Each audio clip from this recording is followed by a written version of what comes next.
বিসমিল্লাহির রহমানির রহিম। আলহামদুলিল্লাহি রাব্বিল আলামিন।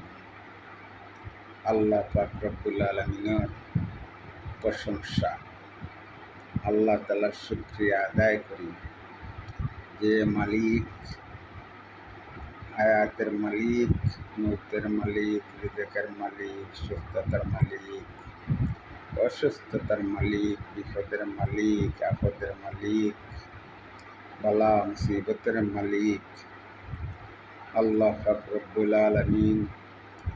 শান্তি করে দেওয়ার মালিক, অশান্তি করার মালিক, ধনী করার মালিক, গরিব করার মালিক, সুস্থ রাখার মালিক, অসুস্থ রাখার মালিক। এই মালিক আমার আল্লাহ। আল্লাহ পরওয়ারদিগার রব্বুল আলামিন সম্পূর্ণ জগৎকে, সম্পূর্ণ পৃথিবীকে, 7 আসমান 7 জমিনকে, এর ভিতরে যেতে কিছু আছে সব কিছু আমার আল্লাহ তাআলার নিয়ন্ত্রণ আছে, নিয়ন্ত্রণে চলে।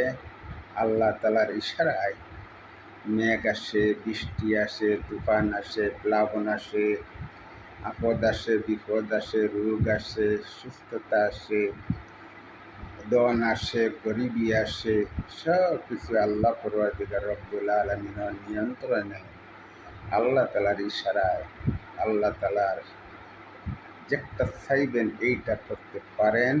এর নাম হইল আমার আল্লাহ। আল্লাহ পরওয়ারদিগার রব্বুল আলামিনের উপরে ইয়াকিন, বিশ্বাস, এতেদাত করবেন।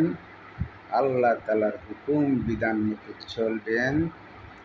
আল্লাহ তাআলাকে রাজি খুশি করে চলবেন। আপনার দুনিয়ার জিন্দেগানি শান্তি শান্তি হয়ে যাবে।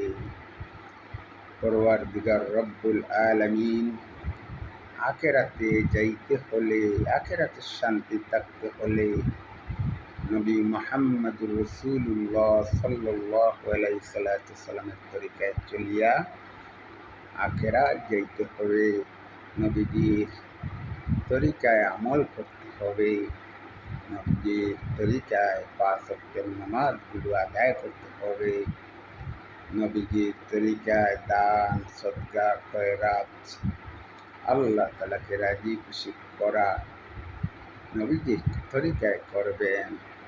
আপনার দুনিয়ার জীবন শান্তি হয়ে যাবে, আখিরাতের জীবন কামিয়াব হয়ে যাবে।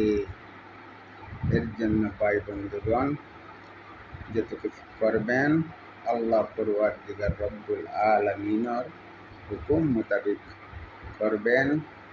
আল্লাহ তাআলা যেরকম রাজি খুশি হন ওই রকম করবেন। বেশি কিছু কইলাম না, রেখে দিলাম। আলহামদুলিল্লাহি রাব্বিল আলামিন। আল্লাহ তাআলার শুকরিয়া আদায় করলাম। আল্লাহ তাআলা আমার উপরে যেন রাজি খুশি হয়ে যায়।